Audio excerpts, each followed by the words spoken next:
And we are now joined here by Olympic gold medalist Reid Priddy. Reid, thank you so much for hopping on, brother. My pleasure. Yeah, of course. Well, like I said, we're right outside. For those listeners out there, we're right outside the Boys Junior National Championships, right next to the Dippin' Dots machine here. So we got a real pro setup. But Reid, how we doing, man? Doing good. So what is your role when you come? So USA Volleyball contacts you. Like you come here. I know they had the national team development tryouts yesterday. Yeah. Yes. Yeah. So the way it works is, obviously they would love to have ex-players come and be a part of the organization. But typically what happens is you're in it, then you're not. Yep. And then you go and do something else. Yeah. Very few of us kind of are around to come back. My son started playing volleyball a couple years ago, so I kind of took a hard right turn after Rio. I've been working on a business. I played some beach. COVID hit. Went all in on business. But he sort of brought me back. His passion for the game brought me back into the gym. And once I was there, I was just like, well, gosh, what's going on the national team? And started to talk to some people. So now I'm ready to contribute, where I can. And it's fun for me. I've got all this experience that I want to see passed down. And did you when you ended? Did you stop cold turkey, or was it was it something that you were like, okay? Because I know obviously you had Rio, then you went to the AVP, very successful AVP career, and then were you like, all right, this is too much, or what was kind of your process? Well, so my journey was really interesting because I wanted to play beach from the start. That's the only thing I watched when I was in high school. The national team wasn't a really big thing. It wasn't on TV, and so I stumbled into the national team gym. I get cut in 2000, and that was really the formative moment of wow, whatever those guys did to be on the right side of that roster to go to Sydney, I'm now willing to do. That was in 2000. So in 2000, I played. I was able to qualify onto the tour. Well, at the same time, when the team wasn't on World League, they would come back into Colorado Springs. They'd fly me out to shag balls. And so I kind of got to see both worlds. Brandon Telefero was my partner. Oh, he's awesome. Yeah. He's awesome. Yeah, so he and I grinded through the qualifier. I remember one of the most awkward moments was probably when we were in New Jersey, Belmont Shores or whatever. And our room consisted of, there were 6 of us in our room. So it was Brandon, myself, Casey Jennings, Matt Furbringer. Oh, what a crew. And 2 of my best friends, Jason Lee and Jason Ring. So Jason and Jason were playing together. And then Hawaii guys, yeah? Jason Ring was a Hawaii guy. Okay. Jason Lee played at LMU with me. So those 2 guys were partnered playing against Furbs and Casey to get into the main draw. And we were already in the main draw, and we were all in the same. It was awkward, but those were the days, right? So got onto the tour, but then after that Olympic Games, I was cut. So obviously watching those games was bittersweet of okay, I'm now excited to try to do that thing. A couple months later, George Romain and Ryan Millar were playing in Italy. And A1 Italy at that time was the best league, bar none, in the world because every player from every national team was there. So the entire Serbian national team, the Russian national team, everybody was in Italy playing. Did they have the Italian where you have to have X amount of Italians in there? Or no? Maybe 2. Okay, wow. Yeah, so they call me up in October, November and say, hey, somebody just got hurt. They want to look at this other guy, but we told them to give you a shot. So I fly out there for a 72-hour tryout and made it, and the rest was just kind of this whole new world opened up to me. So to answer your question about how did I stop, I mean, that is what started me into indoor. And so after every Olympic Games, I kind of was always a little bit tired and now I want to go play beach. And every time in 2004, I talked to Mike Lambert about playing. After 2008, I was talking to Jake Gibb. But a new market would open up. Russia would open up. And it would be money you couldn't say no to. And then Turkey opened up. And it was every time they opened a new market, Asia would open up. It was kind of just couldn't compare. Yeah. So finally in Rio, I knew that was going to be my last indoor trek. So I was mentally ready to embark on some beach after that. Gotcha. And that's what I did. And that's awesome. And I know you were young when you made the transition, but how was the transition from beach to indoor in terms of on your body? Were your joints landing a little more? You're ooh, that's a little harder than I'm used to. Yeah. I think, I played indoor pretty consistently since I started when I was Right. 15. And I really tell kids, I think it's really important to when you're young, I think you really need to play indoor a lot. Yeah. I think you also need to play beach. But if you watch some of these beach-only guys, they develop pretty, slow hands. Mm-hmm. Their shoulders don't seem to get to be Yeah. as powerful. I think beach teaches you sort of the all-around game and like increased volleyball IQ because you're having to move around. But indoor teaches you how to hit hard. Yep. And I think Fast now we're arm. seeing the international beach game is a hybrid, right? We still have a lot of teams that are still playing that SoCal, shoot game. But like if you look at the guys that are winning on tour, they're hammering balls. Yeah, you're right. Yeah, I noticed that. I used to be an avid guy where I would just be like, you know what, I would always say I would go to war on back to this. I was like, indoor is harder than beach. It is easier to be average at beach than it is to be average at indoor. That medium length. Now, I mean, and maybe that statement is still true, and because I also watch the top guys, and I'd be like, okay, like you put the top guys from beach, put them in indoor, and do the vice versa. Who's gonna be more successful? Yeah. But also that's where the money's in the indoor, so that's why a lot of top athletes would go there. But now, a lot of those top beach guys, like you said, are big boys, bombing balls. And now, I kind of rethought my statement a little bit on that. Yeah. What are your thoughts on that? What do you think is harder, indoor right now, right here, right now, beach or indoor? What's harder? That's an interesting question because if I were to be totally honest, I went and watched the VNL last year, and it even to my eye, I was like impressed by the power and speed. And now you have TJ DeFalco who's hitting the ball. I mean, like Clay Stanley was the hardest hitter in the world, and I played with him for like 12 something years. And I mean, he was hitting like 77 miles an hour, and now I'm seeing it like 80. Yeah. And Yeah, Leon, is like crushing balls, and it feels like everybody's crushing balls. So to be able to control the ball and be sort of in control of yourself at that speed, I think is really impressive. Yeah.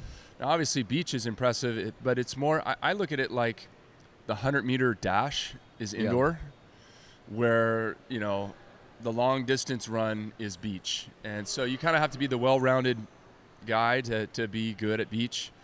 So it's very different, I guess, on both. But, a lot of people, I've seen a lot of conversations about like transitioning from indoor to beach. And at the end of the day, it's just it's not even a relevant question because from a professional standpoint, if we're talking about professionals, which I hope we are when we have that conversation, Yeah.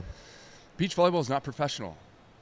And so when you're talking about guys making, $500, $700, $1 million, $1.5 million a year, and you're looking at Phil Dullhauser who made what, I don't know, $1.5, $1.8 million in his entire career. Yeah.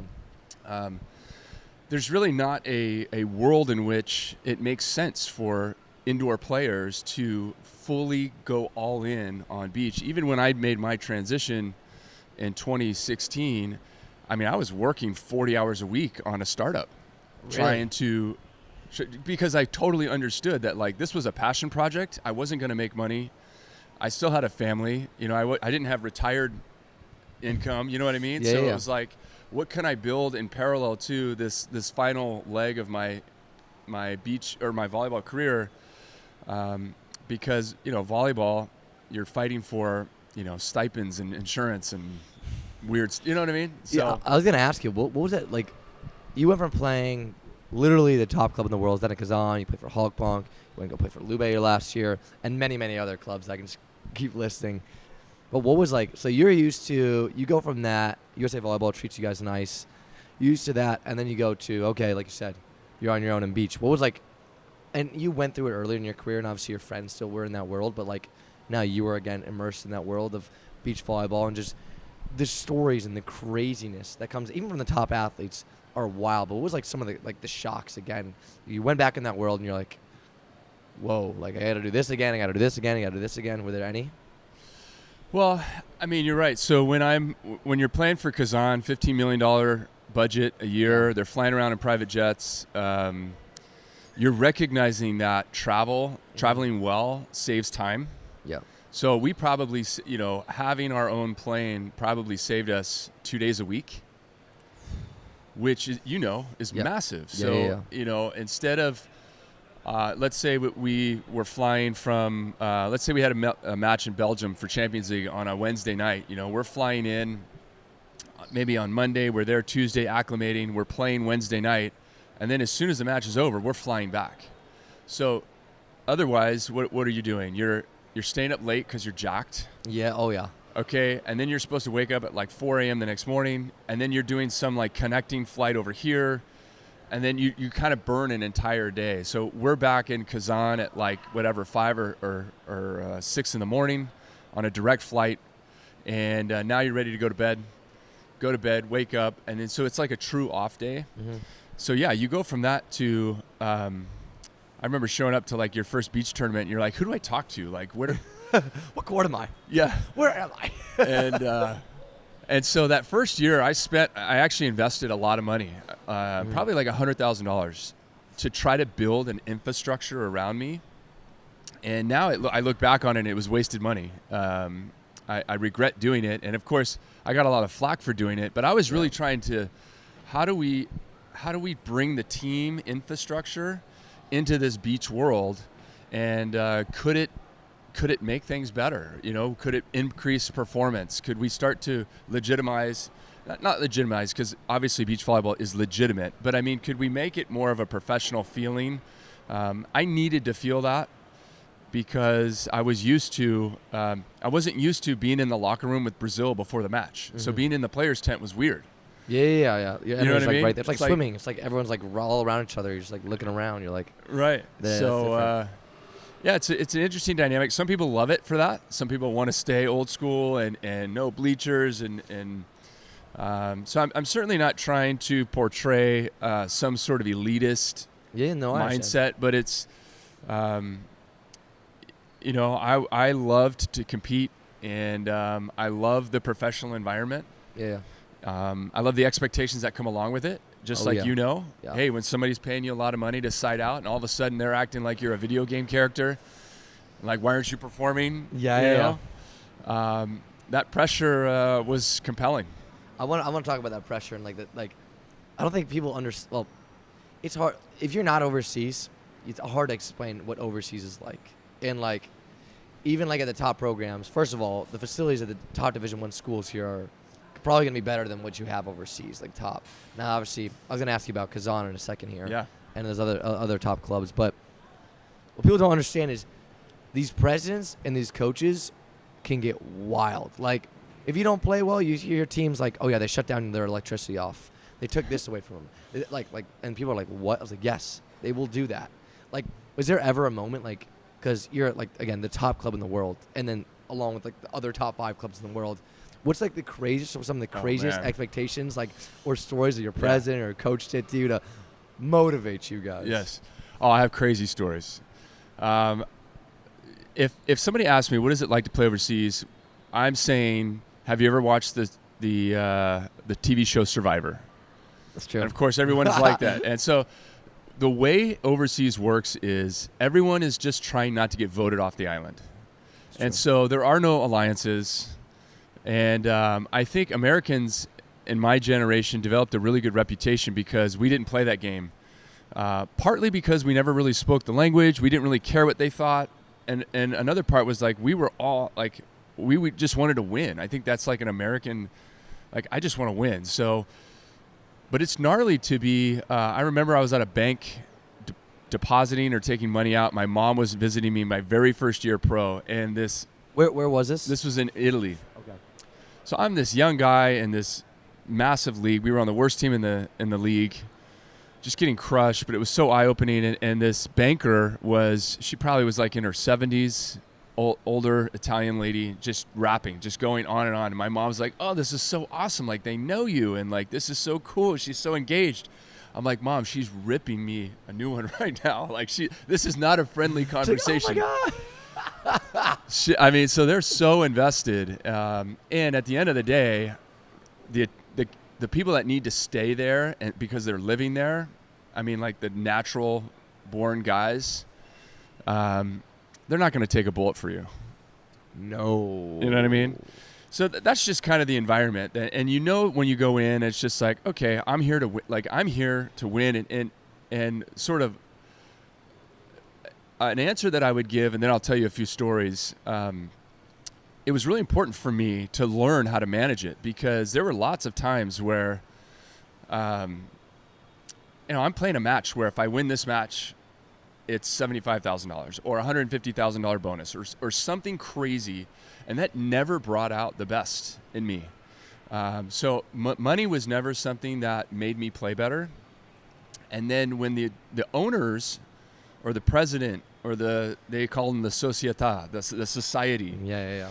When they started to impose their will as if they wanted to win more than I wanted to win, it really hindered my performance. And so I learned a technique. So I would just, as soon as I started to feel like that pressure, I would get a cup of coffee by myself and a journal, and I would just write down the answers to 3 questions. Who am I? What am I about? And what am I trying to do? So who am I speaks to my identity. What am I about speaks to my driving force, like what's motivating me. And then what am I trying to do speaks to my mission. And as soon as I reconnected with my identity, what motivates me, and what my mission was, whatever they said was just, it didn't even matter anymore, because I wanted to win way more than they wanted to win. I wanted me to succeed more than they wanted me to succeed. And every time I tapped into that intrinsic drive, it would always put me in a better spot mentally, and I was able to go perform. So that was a really important sort of story arc for me in my career. But in terms of like craziness, so when I get to Russia my first year, I played for a legitimate crazy person. And it was everything that you would think in a Russian, like any stereotype that we're thinking about. But he was young. His name's Pavel Borsch, and he was really smart. So he knew how to win. And so I kind of I was one of those players who could hear instruction and apply it immediately. That's, I think, why I was able to supersede sort of maybe my abilities, because I was able to learn and take instruction really well. So I really liked it. He was able to impart tactics like really quickly, and I was able to execute, and our team was overachieving. So when I get to Russia, I already had a big contract with big bonuses, and all of a sudden they start handing out cash after wins. I'm like, what is this? I heard about that. That's wild. And they're like, oh, this is preemie. I was like, what's preemie? It's like, oh, this is extra premium. Like, we get it as a win. Like, all of us, the doctors, the coaches. So we go on this win streak. Maybe we're 8 games in, and we're building this preemie. But they haven't paid us yet. And they're like, don't worry. Like, this, you guys are killing it. We're going to pay you. So we go up to, I think it was like Nova Orengoy, and the run stops. We lose. And one of the stipulations in my contract to go to Russia, I was recently married, was I will not live in what they call the baza, so the camp. I will never spend a night in camp when I'm at home. I will go to work for 10 hours, but I will be sleeping in the bed with my wife, because I'm not going to leave her in Siberia by herself. And we made sure that we inked that in the deal. So after this loss happens, he flips out, and he's basically like, all that cash, gone. You guys don't get it. And more importantly, everyone's staying in the baza. Everyone staring at me. And I'm just like, yeah, that's not happening. So, we get back to our city, Novosibirsk, and comes around where their bed checks. I'm not there. So anyway, I get my agent involved. He talks, one thing leads to another. They say, just go to practice. It's all good. So 3 days later, I go to practice, and this coach steps up to me like he wants to fight me. And broken English or no? No English, just all Russian cuss words. So long story short, literally he wants to fight me. So I end up leaving practice again. I go back to my apartment, and at that point I'm just like, well, gosh, maybe it's time for us to leave. And then we realize we don't have our passports. The team has the passports. Oh, when you travel, do they take them or do they keep them? Yeah, and not only that, but the FSB, which is former KGB, was who was running our team. So that was a really interesting feeling, very helpless, of just okay, yeah. But it turned out to work out. But those are the types of things where, the carrot stick, the bonus and punishment. Yeah. And like I said, I was always motivated intrinsically, trying to be the best I could. Yeah. But that was one of the crazy stories where it was just like, oh yeah, maybe I don't have as much authority and power as I think or autonomy. Autonomy is a better word. I don't have any autonomy, actually. Especially when you're overseas, you're at a lot of time at the mercy of the club. A lot. Yeah. Especially they have their passport. That's pretty brutal. When they would give you your guys' envelopes after match, what would you like? Okay, let's say you're in, let's say Belgium. Would it ever be enough where you're like, or maybe you have I literally can't cross the border with this amount of money. I need to go spend it or something? Or what, like, how would you guys transport No, that? the preemie was never that much. Okay. But there was one moment where, so Loy Ball and I were playing. Always probably the highest paid guy in the world. And my contract was pretty good too. So they were a month late. So they had 2 months of salary. And we were instructed, go to the bank and meet this lady who controlled the finances of the club. So she's accompanied, she shows up, and they're all, it's cash. Mm-hmm. So she's bringing cash to the bank because our directive was like, look, we don't want to touch it. We want you to just wire it directly. We don't want it to sit in this account. Right. Wire it back to my account, and I'm going to take care of it overseas, back home. So she shows up with 2 shopping bags. And I don't even know what the number was, but let's call it north of 300,000. I mean, like, so she's carrying U.S. dollars. Is there anybody around her protecting the money or no? One guy packing, Yeah. but you couldn't tell. It wasn't like, but they're like plastic shopping bags. And Did you see right through them so you could see there's clearly money in that bag? Yes, and the interesting thing was that the bills, serial numbers, were successive. And there were times where we felt like we thought they were just printing money, to be honest. Yeah, there were yeah. times where inks on your fingers. So do you think that? But they were not. No. One time I remember I went to a corner bakery in Huntington Beach. And there's always this thing in my back of my mind, is this real? Am I carrying real money? What's happening here? So I go to pay for breakfast on the way to the national team at a corner bakery. I pay with 100, and the guy marks it, and a black line shows up. He's like, "This is fake," and I was like, "I knew it. This was inevitable. This was gonna happen sooner or later." So I just look at the guy and I'm just like, "All right, what are our next steps? What happens next?" Yeah. So he gets his manager. Turns out he marked it with a Sharpie. Oh, you're like, I knew it, dude. On your knees. So it was all legit. I have a great respect for my time in Russia, the clubs I played for. Yeah. All good memories. But yeah, there were some dicey moments. Yeah, my first year I played in Bulgaria. So I went to Eastern Europe. And I was a kid from Hawaii. You got treated like a king of Hawaii. You go straight from there to deep Eastern Europe. Yeah. And the cultural shocks were unbelievable. The first 4 to 5 months, they didn't have a bank for me. So they paid me in cash. We'd have matches. We'd then be like, president would be like, come here. So the whole team, one by one, go in this dark, ominous room. He'd be behind in the dark. And there'd be this lady right and counting money and handing us envelopes. I would take that envelope for 4 or 5 months and put it in my dresser. No bank.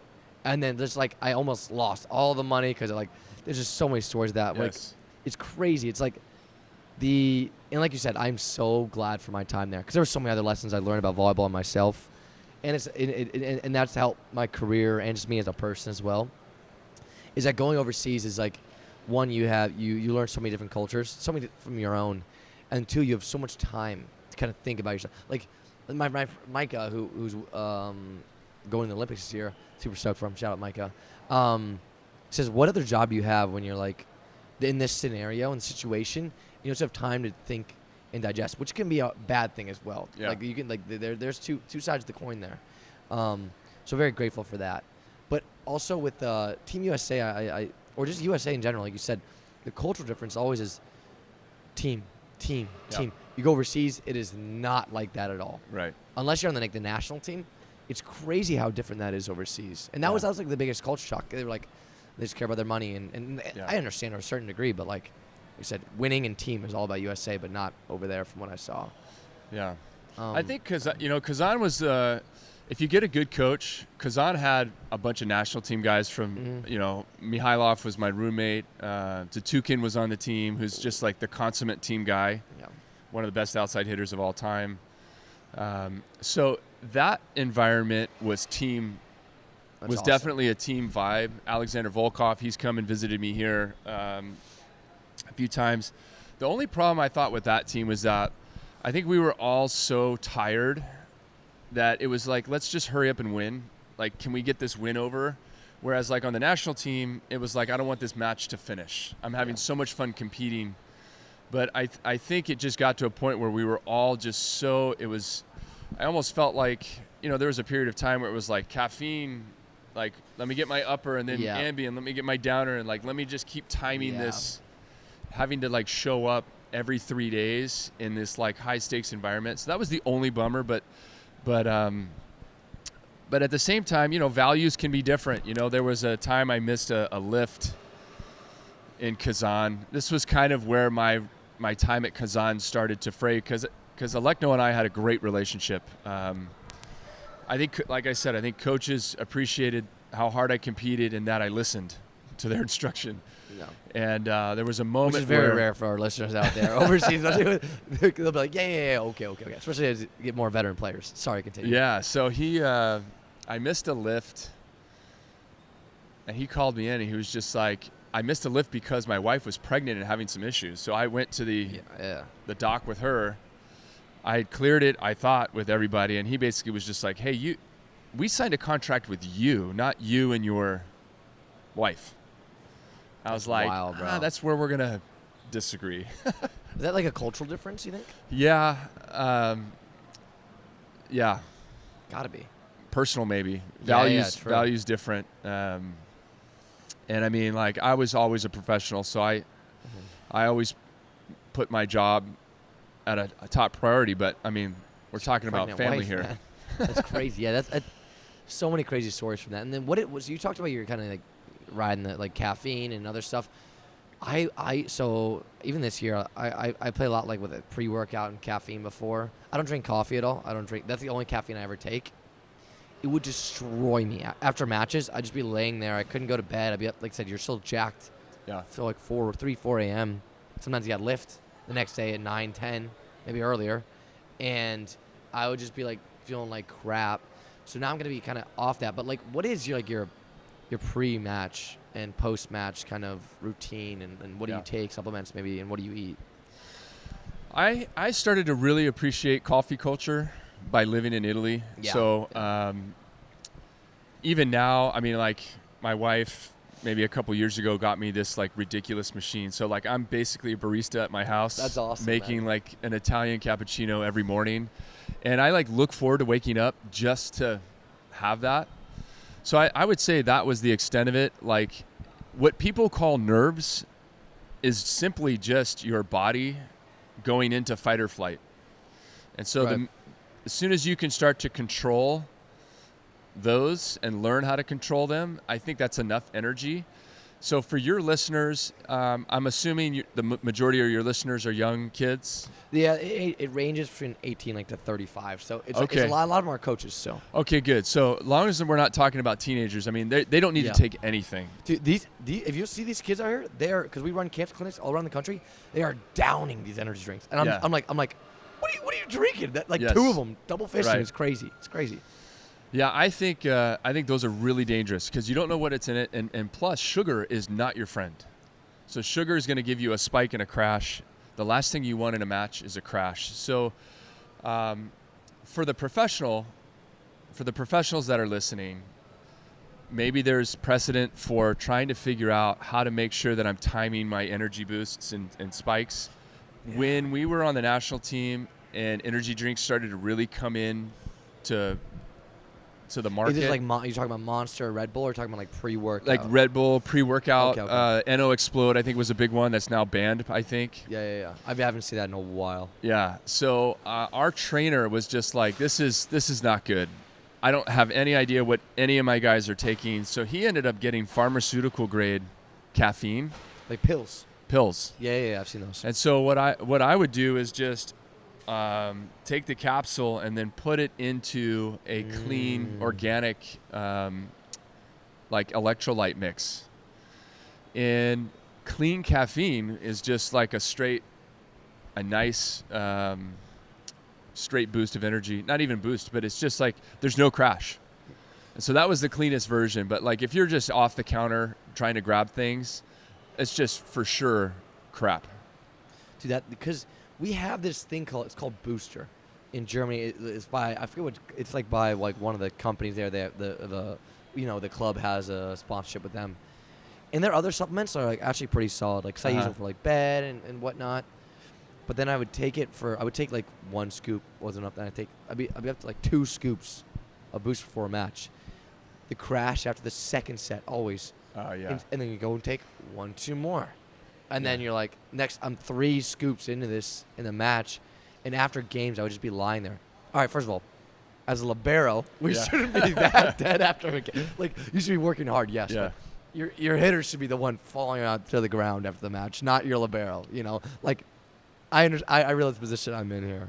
So I was gonna ask, like, what's like a better, cleaner dosage? Because like, I also have stuff with like drowsy. Have you ever had this? I talked to a lot of people about this, and eye drops have been helping a lot. But drowsiness in my eyes later in the match, all of a sudden, it's like this weird, like, whoa kind of feeling. You know what I'm saying? Huh. So I was like, okay, I need to maybe boost up on caffeine. I need to take eye drops, and I do both. And I was like, okay, the caffeine would kill me, but the eye drops were actually pretty solid. Have you ever had anything like that, or not really? No, I mean, the biggest thing that I had, World League is a grueling event. Was that run any differently than VNL? Yes. I don't actually know. It was 6 weeks of 2 matches a weekend, and it was always home and away, and we never played at home because we would play somewhere in the U.S. Yeah. So in those first years that I was on the national team, you know, I think it was 2006 that I was finally coming into my own. I was maybe a statistical leader in every category that I was contributing in. Awesome. And about halfway through the event, I just went boom. So like after like week 3 or 4, I would just like totally drop off. And this had happened a couple seasons in a row. And what we realized was after the matches, I started to have like these really gnarly shakes, and I would just start eating like a Snickers bar just because I needed sugar. And so that's when we started to do the protein shake afterwards. That was the big reveal.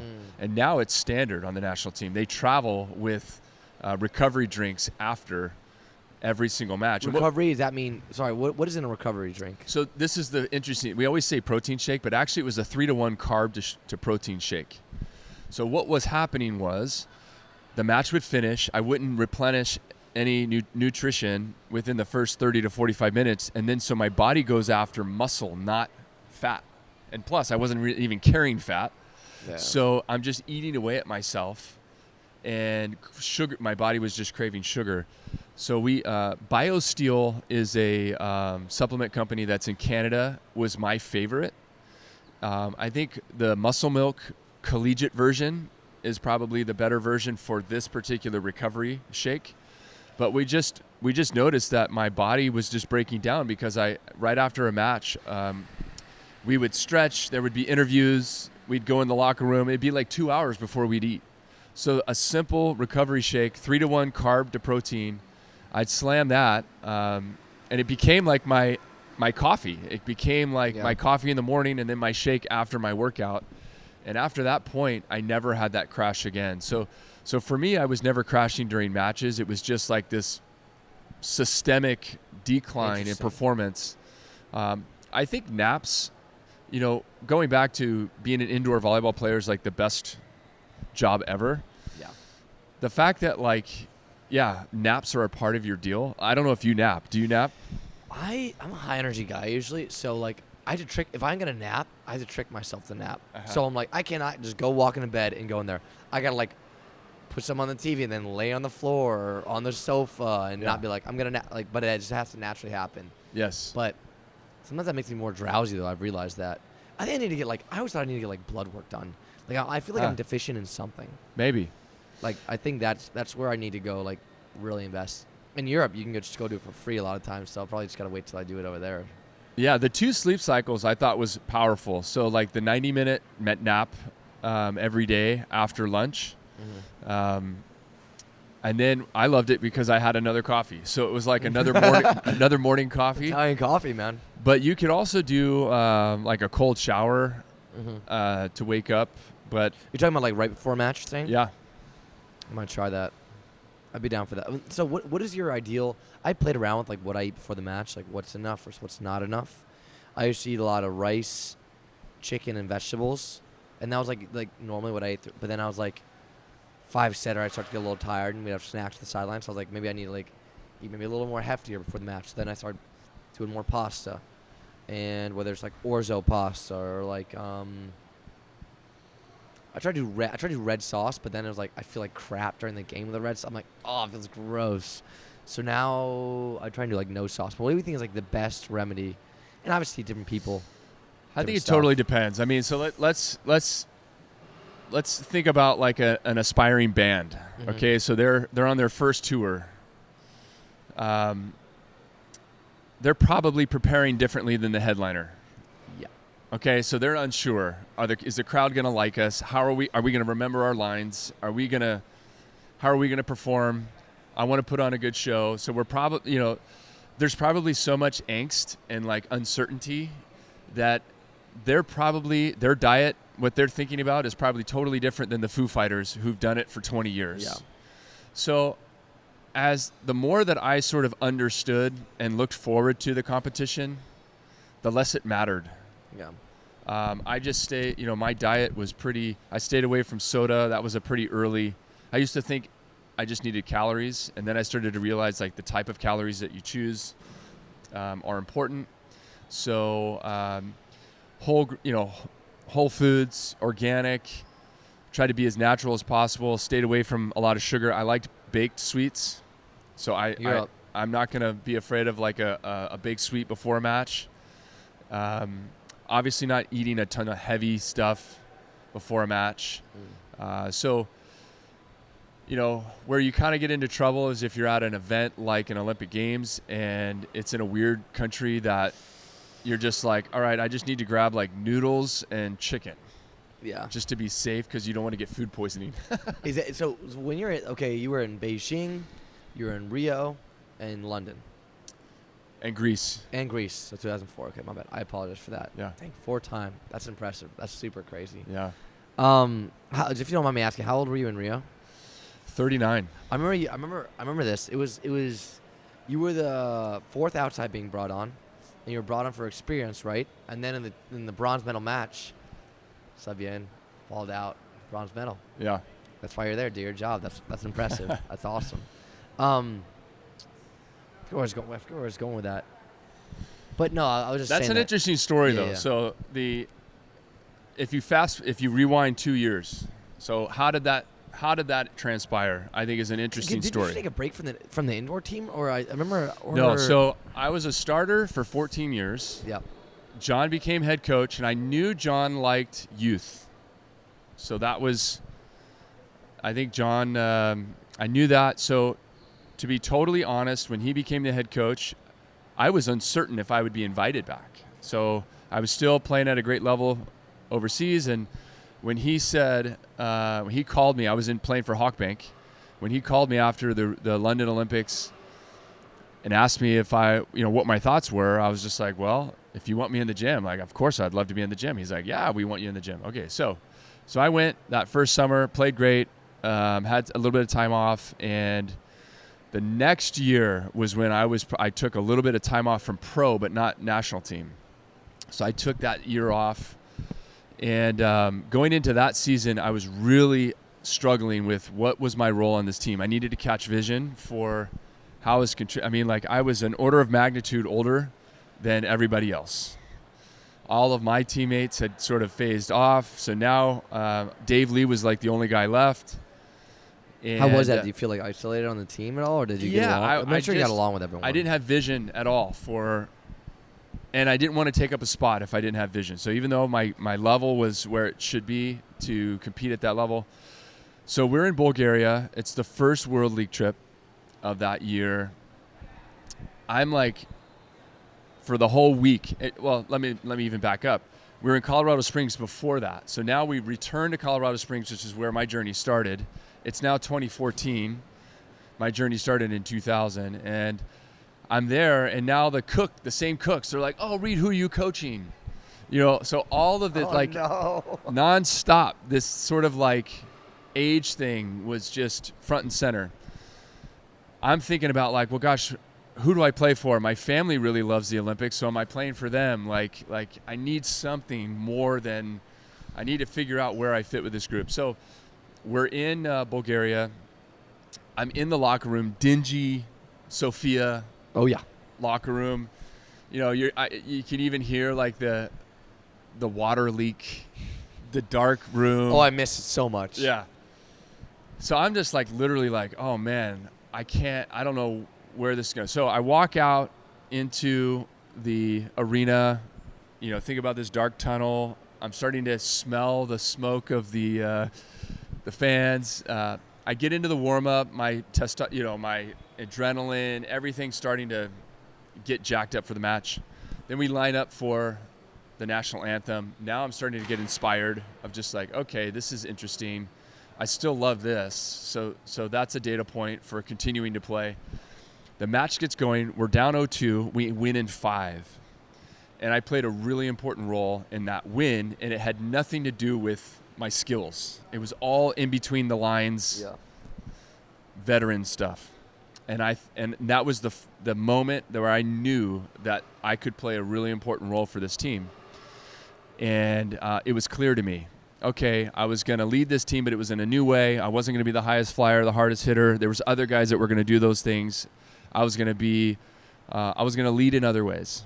And I was super fired up, just jacked to go on a 2-year run and go win the Olympics in Rio. So that was my mindset. The very next night, we pick up right where we left off. And we're up 2-1 where the match is almost over, and I tear my ACL. So without that vision, that if I tear my ACL, then I would have probably just been done. But like it was so clear that like, no, I had a very important role that I needed to play for this team, and I needed to get right back out on the court. The problem was that was a really long process to get back from. What is that, 8 months to a year? It was 2. So what ended up happening was I ended up choosing to go with Dr. illustrious, and he recommended I take my own tissue. He said, if you use your own tissue, Reid, you will have a 1 in 20 chance of failure. If you use a cadaver, you'll have a 1 in 5 chance. And he's like, what's the math that you want to go with? But the problem was the knee that tore the ACL, the tendon was unusable because of all the jumping. So I had to choose between a cadaver with a 1 in 5 failure rate or taking it out of my good knee. And what does that do to your good knee? So it's very painful. Oh, you're awake during this? No. I'm just saying, but like imagine just saying like, oh, I'm gonna harvest the graft site out of my good knee to repair my bad knee, and now have potentially 2 bad knees. But I went with the math. illustrious was, well acclaimed. Worked on Kobe and Brady and all these guys, and he was so confident that this was the right way to go. So I went that route, had double knee surgery. The guys went on to win that World League. Yep. And then they went on to win the World Cup that year. I believe it was the World Cup. Maybe Serbia? In the World League they beat Serbia. I feel like it was in Japan. Or they beat them in the finals, I remember. And so they had this really big win without me. So they come back, and I'm just basically like grinding in the weight room. And when they come back, I tear my pec, and then I get a sacrum strain. Like it got to the point where I was secretly warming up. We were in Iran, and I was playing some weird role, like a second libero role. Yeah. And my body was saying like, I'm not ready. But my mind was saying, I don't care. You have to get back to your role. And finally, I had to just let go of that to allow my body to let me know when it was ready. And what was really interesting was that during that time, John was using a stat-driven approach to choose the team. I don't agree with that. So here That's I tough am. for you though in that situation. Here I'm in practice, needing to produce numbers with a body that wasn't what it used to be. And I'm so grateful for that time, because what ended up happening? Well, I had to find ways to kill the ball, and so I'm learning now how to use the block. I'm using all these different ways to kill the ball. I'm finding all these new tools. So then when my body sort of finally catches up, now I've got all these other tools. And so going into 2016, I feel as though it was the best I've ever played. But the team had just moved on. And, you know, I think John's mindset was, I don't want to disrupt. Like, why would I disrupt it? So I, in a lot of senses, just felt sort of like a mascot of just like, and that was a hard role to accept. But I was great. You know, the Olympics are an amazing leveling elixir. It's just like the Olympics are so important, and winning a medal is so important. And sometimes you have, you know, I always tell athletes there's a role that you need to play for a team, and you could have a personal goal. Sometimes your role and your goal are the same, and so a lot of times they're different. So the role that you need to be for your team is one thing, and you can have a goal that you keep working for, but you have to make sure that you're fulfilling that role. So going into Rio, I was playing my best volleyball. They were in rhythm. They had a different thing going. So I had to readjust my mindset and figure out, like, okay, how do I intend to, or the question I was asking was, how do I make the best impact possible without touching the ball?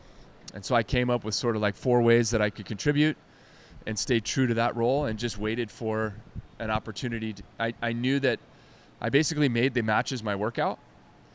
I didn't really lift anymore, because I made the games my lift, because I knew that if I got a chance, I needed to be able to put a ball away immediately. I didn't have time to like get a 39-year-old body up to speed. So I had to beat a sweat the entire 2.5 hours. Yeah, how do you do that? Like on the like bands or like bands? Yeah, Murphy Troy was in there with me.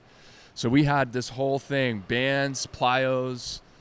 I mean, we were pretty ripped at the time, and just crushing it on the sideline and sprints. And I didn't want to, like, I didn't want to say, like, be the guy in the timeout that was always trying to say something. So I just tried to be supportive wherever I could, and just waited. And it was a really humbling experience, but really awesome, because on that day, you know, the most devastating day was Italy. Having not had a chance, you know, it was my personal opinion that the kitchen sink should have been on the Oh, you're talking about the semifinal. You guys were right there. That team could have won gold. I think our team was I think we matched up well against Brazil. We beat them. The guys beat them. In a must-win match earlier in pool play. Yeah. Italy was in that 4-set just like disillusioned. They just had one guy go back and serve a bunch of balls and give a lot of other guys a lot of confidence. And having not had a chance at that match was really devastating. Had about 24 hours to recoup. I didn't want to end my last day with any sort of bitterness. So really found peace in that, and gratitude in like the journey and the hard and all the struggle produced in me things that would not have come otherwise in terms of character and skill sets now, perspective. And so I was truly able to enter that final day at peace.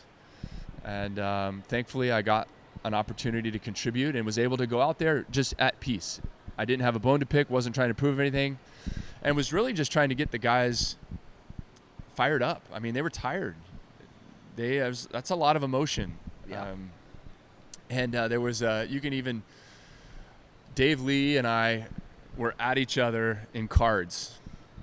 And so Dave was, he kept saying, like, this is just dumb luck in this card game. So he, you know, as if we were just getting good cards, and so he was getting a bad beat and was pissed about it, and was just, so in the match, that's all I kept saying. I just kept killing balls. I was just like, this is just dumb luck, Dave. And I think that was just kind of firing him up. And I love that, dude. Whenever you and your boy go out there and you have like some sort of saying, there's nothing better than that. You just keep repeating it, and you're just laughing, but you're having the time of your life. There's nothing that'll bring you more together than that. Yeah, that's awesome. And the last question, I know you have to go in a second here. You said you started so what is life? You explained that obviously your kid is back back playing volleyball. What does life look outside like outside of that? You still playing any beach volleyball? I know you were with a startup. What does that look like for you? Yeah, so I started. I really searched hard for like a year and a half of like what to build. And I've always had this entrepreneurial mindset. I did not want to. Whether the nation saw me as one of their players, I saw myself as representing our country for 16 years. And so my college disbanded its team. So my true alma mater, I felt like, is Team USA. And so when I came back into my local city, the last thing I felt like doing was competing with the volleyball community. Yep. So typically somebody with my experience would go and start a club, and I would all of a sudden start competing with all the people that I just felt like I represented, and I didn't want to do that. So and the other thing was I was on the board of USA Volleyball. I've been in all the conversations of why isn't volleyball financially viable in the U.S., and I felt like everybody was trying to solve it the same way. Let's build a pro league. Let's go to the top. Let's build a pro league, and that's going to somehow. Yeah. And that just wasn't resonating. So I just thought, all right, I'm going to try to search for a space where I can maybe create a new market. How can I take my experience and build something new? And that's what I did. So I formed a company called In Sand. And it's a community that basically is centered around beach, volleyball, and fitness. And one of the big eye-openers for me is that beach volleyball changed my body. I mean, so imagine being on this national team. I've got the entire scope of the best surrounding me, trying to get me back to shape. They're forcing me, my wife's involved. We got Sean, the nutritionist. We've got Tim, the weight guy. Aaron, the sports medic guy. All the volleyball coaches. So I had the best of the best, and I peaked at 195. I couldn't add an ounce of lean muscle mass. I was on. And you wanted. Where was your goal? Yeah, I wanted to get more muscle mass because recovery. Yeah. And so I am on 2,400 milligrams of ibuprofen every day for the last 7 years of my career. So 3 800 pills. We called it vitamin I. Holy crap. And, when people hear that, they're just like, that's just not natural. And it's like, yes, that's not natural. And it's not natural to play to your 39. And it's not natural to have to do it day in and day out. That's true. And so I go out to the beach and I stop lifting as much. I get completely off of ibuprofen and I gain muscle mass. So I go back into the national team gym about 6 months after. And I'm like, Sean, you got to pinch test me because I feel like something's changed. And sure enough, I gained 5 pounds of lean muscle mass just by playing on the beach, and I felt better. So that was a real light bulb for me of just like the sand is like this magic surface. You have to work really hard. Your muscles have to work harder to move through it, but at no expense to your joints. And then the game of beach volleyball, I don't think there's another game out there that gives you a better workout. The problem is that it's really hard. It's very technical. So if you're a beginner and you go out and play beach volleyball, you're not getting a good workout. Yeah. You're just waiting for the other knucklehead to serve it over the net. And nobody can do it, and it's windy. And so when you look at a bunch of beginners playing the game, they're all just standing. So we've created a group fitness workout that teaches you how to play beach volleyball. That's awesome. And where are you guys out of?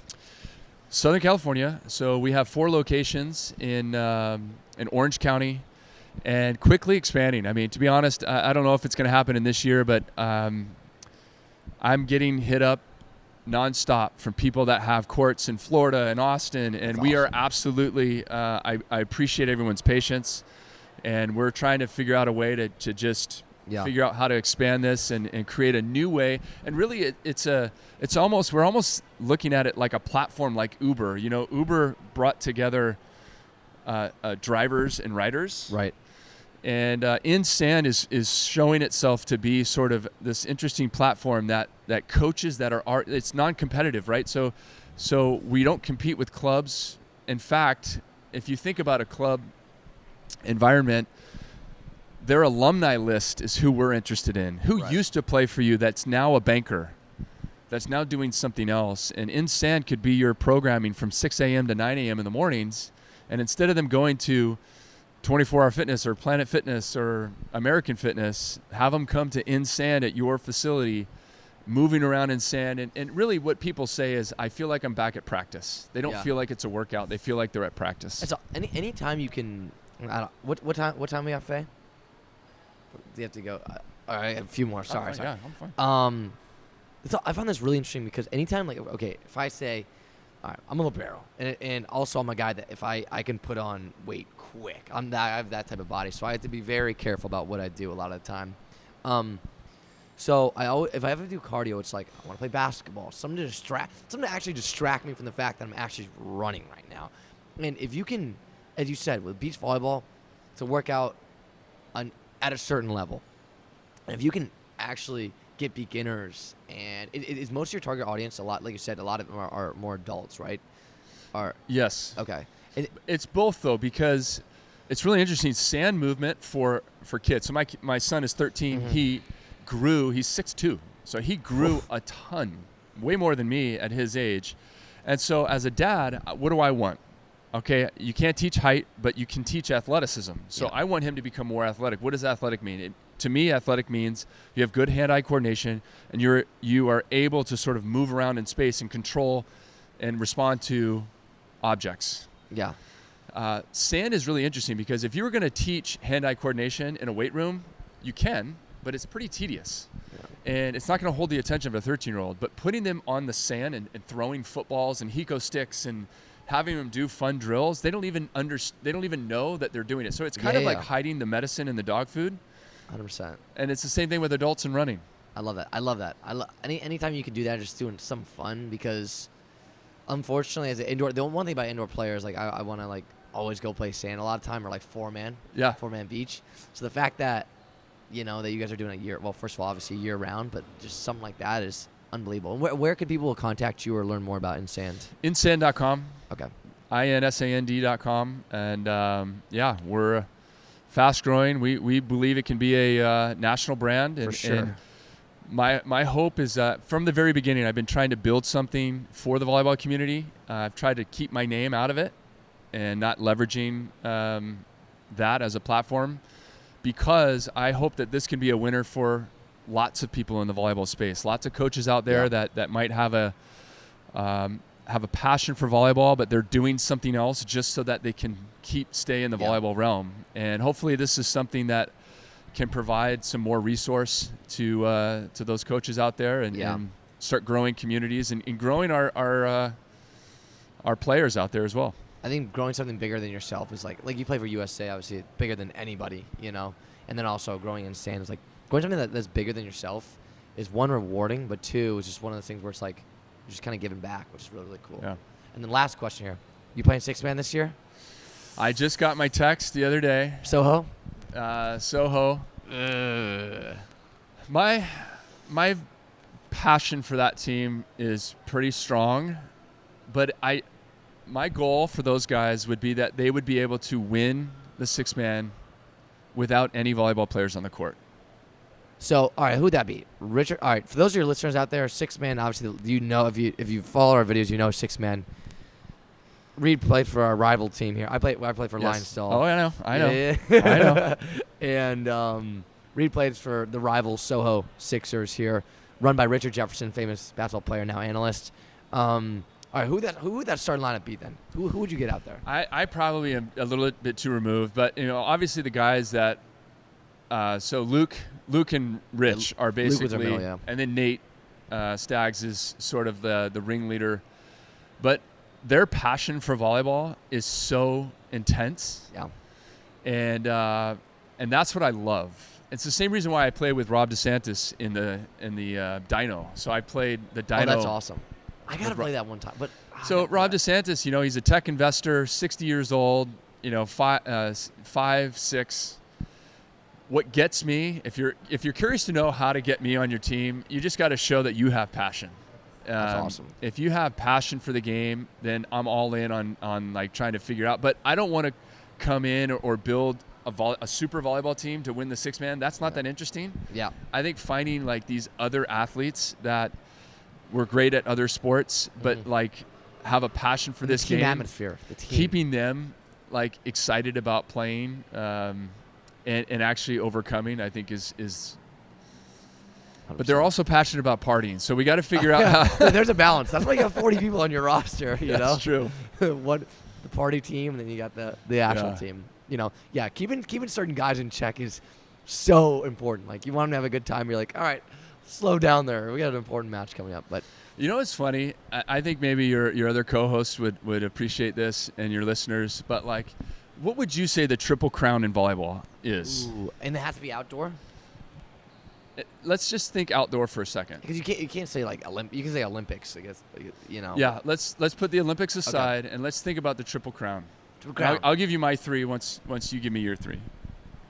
Okay, let me go AVP first. Manhattan Beach Open. Okay. 1. I'd put Pack up there. 2, grass, not beach. Okay. Triples grass. Okay. Have you heard of that? Have you heard these? I've heard of it, haven't been to it. Insane. 2. I gotta think of and this includes international, right? Not just national. Yeah. So you can't say like the Beach World Championships, can you? Here's the thing though, like when I think of when you think of the Tiger Slam, he held all 4 majors in 1 year. So what is the volleyball version of that? But Manhattan's number 1. Yeah. So Manhattan is the most branded tournament. It means the most. It has history. It has legacy. No other tournament. I'm sorry, if we're going to host a new tournament in Atlanta, it's tough to start to build legacy around it. That's just history. The 6-man. Oh, what am I thinking? Yeah, there's 6-man. Of course, that's my third. That's my third. It has legacy. 100%. It has, and what people don't understand is from a player's perspective, and maybe this is just my perspective, but playing in the finals of a 6-man takes you back 40 years, 50 years. And so when you hear all of the glory days, we have no idea what that's like until you play in a 6-man final where there is no bleachers and there's 3,000 people watching. And that environment is a very interesting. So whether you win or lose, it really doesn't matter. It's just playing in the finals and having that experience. Now you're sort of able to appreciate what maybe the old guard talks about. Yeah. I think the dyno. So I would have to go to Wapaka. Maybe Seaside would be another one. Seaside, yeah. Seaside, I think there's one on the East Coast. But I think it's really interesting how 10 Ugly Men. I'm trying to think. Volleyball is pretty disconnected in sort of recognizing the value that it's actually sitting on. Like, what are the tournaments that actually matter in terms of experience and in people's minds? People put Pottstown doubles up there because it's $10,000 purse. Like if you win, you get $10,000. So I understand people put that. I think grass doubles is the worst form of volleyball in terms from a viewer standpoint and playing standpoint. Just side out, side out. It's like no rallies, big court, bouncing, very much.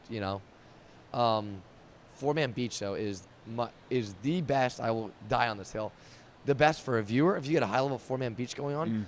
Best for the viewer, and then best like playing and integrating maybe lower that's like when maybe not as high level players can actually play at a high level and like compete and like maybe win tournaments too. For like if you're like a 16th to 21st like street format, you know that. Right. Or it's like a really high level format. We got to get you on our 4-eyes tournament next year. We have a 4-man tournament. Would you be down playing it? Yeah. For sure. We'll get you on. All right, I'll start training. There we go. Get a year in advance now. Reid, we want to thank you so much, guys. Again, if you guys want to know anything about Reid or anything about Insan, go to insan.com. We appreciate your time, Reid. Yeah. I know you're busy. I go send some autographs. And we'll see you guys. We'll see you around. Right on. Awesome. All right. Good. Thanks. Awesome. Thanks so much.